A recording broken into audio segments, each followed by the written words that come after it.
सिंध हुकूमत की जानिब से 3 JITs को आज पब्लिक किया गया है। 3 में से 2 JITs रिपोर्ट के ऊपर PTI की आला क़यादत की जानिब से टेम्परिंग के इल्ज़ामात आयद किए जा रहे हैं।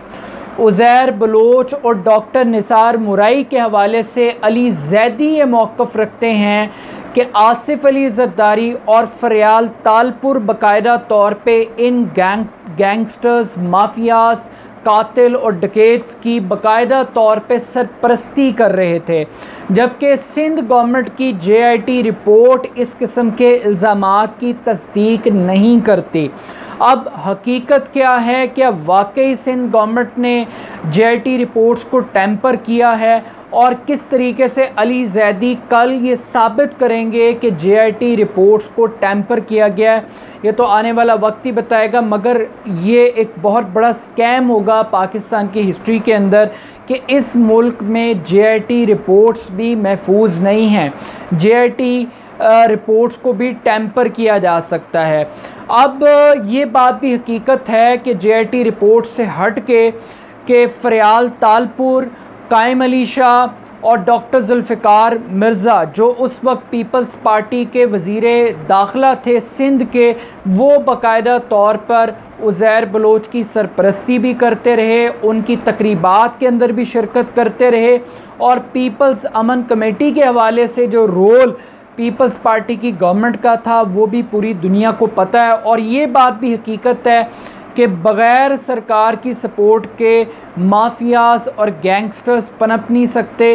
ये हो नहीं सकता कि एक गैंगस्टर 7 SHOs के तबादले करवाए, अपॉइंटमेंट्स करवाए, SHOs की अपनी मर्ज़ी के अपने इलाकों के अंदर बग़ैर हुकूमती सपोर्ट के, तो ये पॉसिबल नहीं है।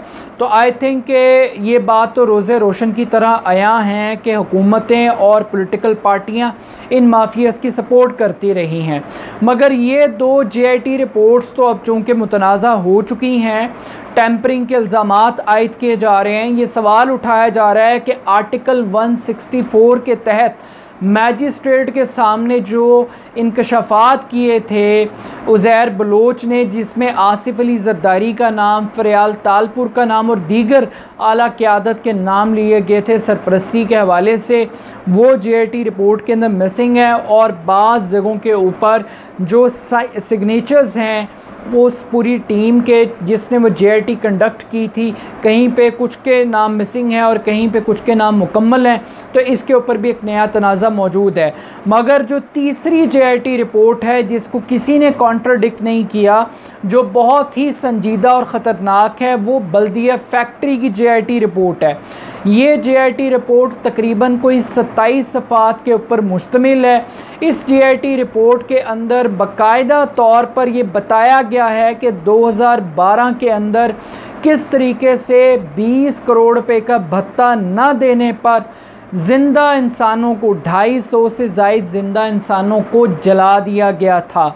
और इसकी तमाम तर ज़िम्मेदारी MQM की क़यादत के ऊपर, जिसमें सफ़े अव्वल के ऊपर हमाद सदीकी का नाम लिया जाता है और अल्ताफ़ हुसैन को भी लिंक्ड किया जाता है इनडायरेक्टली, उनकी आला क़यादत को MQM की, उसके ऊपर ज़िम्मेदारी आयद की गई। मगर ये JIT रिपोर्ट, सानिया बल्दिया की JIT रिपोर्ट, सिंध पुलिस के ख़िलाफ़ एक बाकायदा चार्जशीट है। ये रिपोर्ट ये बताती है कि FIR को इस तरीके से दर्ज किया गया जैसे कोई दहशतगर्दी का बड़ा वाक़या नहीं हुआ, कोई आम सा कत्ल का वाक़या रूनमा हुआ है। ये बताया गया कि पुलिस मुजरिमों को छुपाती हुई दिखाई दी, तहफ़्फ़ुज़ फराहम करती हुई दिखाई दी। पुलिस का पूरा रवैया बाइज़ था, जानिबदाराना था और पुलिस मुजरिमों को तहफ़्फ़ुज़ फराहम करने की कोशिश करती रही और असल मुल्ज़िमान तक पहुंचने की पुलिस ने कोशिश नहीं की।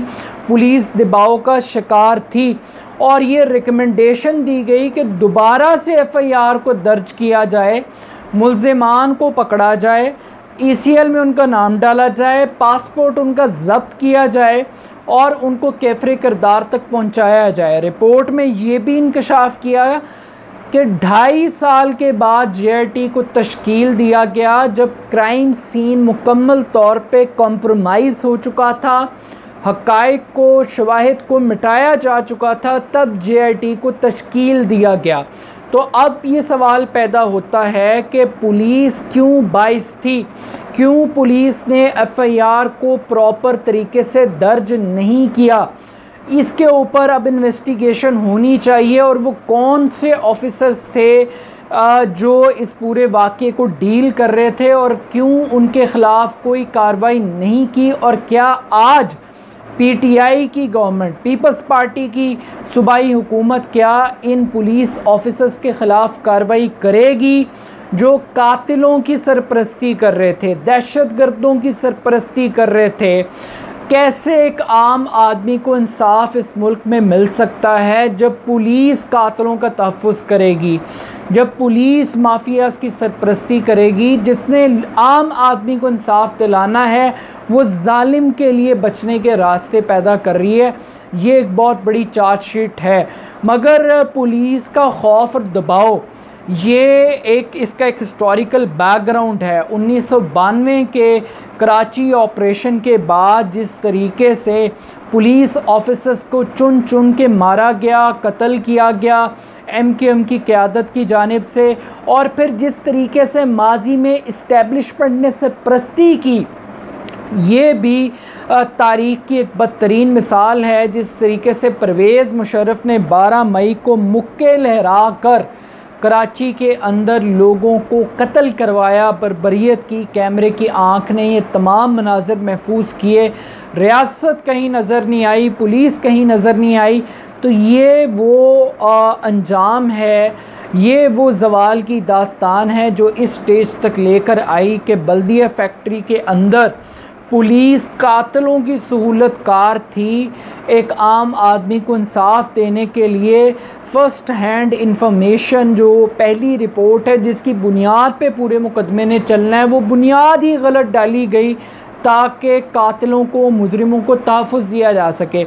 अब कराची बदअमनी केस का फ़ैसला भी एक क्लासिक रिपोर्ट है जिसमें बताया गया कि तमाम पॉलिटिकल पार्टीज़ माफियाज़ की सरपरस्ती करती हैं। तमाम पॉलिटिकल पार्टीज़ ने अपने गैंग्स रखे हुए हैं जो लोगों से भत्ता वसूल करते हैं, लोगों की टारगेट किलिंग करते हैं। ये हम नहीं कह रहे, ये JIT रिपोर्ट नहीं कह रही, ये सुप्रीम कोर्ट की जजमेंट कह रही है और एक हिस्टोरिकल डॉक्यूमेंट है जिसको आज तक अभी तक किसी ने चैलेंज नहीं किया जाके।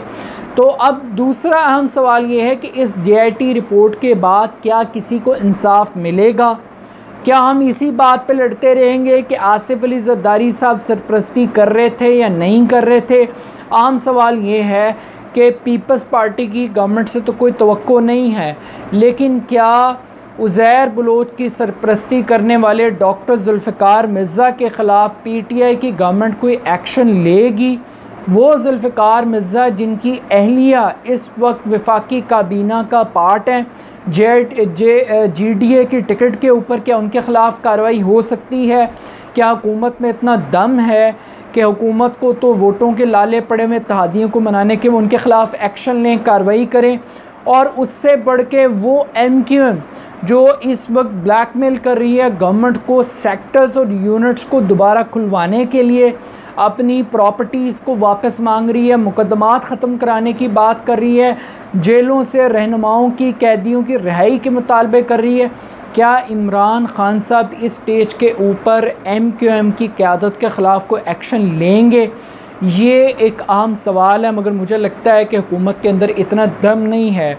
ये आवाम को इस्टेब्लिशमेंट ने हमेशा की तरह धूल झोंकने की कोशिश की कि MQM लंदन फ़र्क है और MQM पाकिस्तान मुख्तलिफ है और पाक सरज़मीन एक तीसरा वर्जन है। दर हकीकत ये सारे सांप एक जैसे हैं और हमेशा इस्टेब्लिशमेंट ने सांपों को दूध पिलाया है और उसका नतीजा ये है कि कराची के अंदर हमें 1992 के अंदर भी ऑपरेशन करना पड़ा, फिर 2014 के अंदर जाके 13 मियाँ नवाज शरीफ साहब के दौरे हुकूमत के अंदर भी ऑपरेशन करना पड़ा और आज तक ये कॉन्टीन्यूटी, ये सिलसिला जारी है। अभी तक अमन मुकम्मल तौर पे बहाल नहीं हुआ, मगर अफसोस की बात यह है कि ये JIT रिपोर्टें रज़ाकाराना तौर पर पब्लिक नहीं की गई।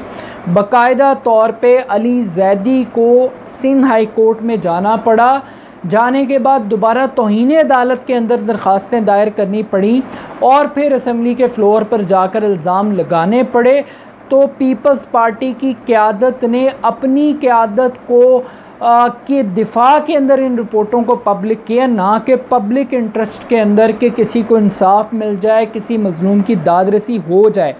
बट आम सवाल ये है कि ये JIT रिपोर्टें अगर टेम्पर की गई हैं तो इसकी पेनल्टी, इसकी सज़ा क्या होनी चाहिए और किस तरीके से इन JIT रिपोर्टों की शफाफियत को बरकरार रखा जाए और सच और झूठ कौम के सामने आए।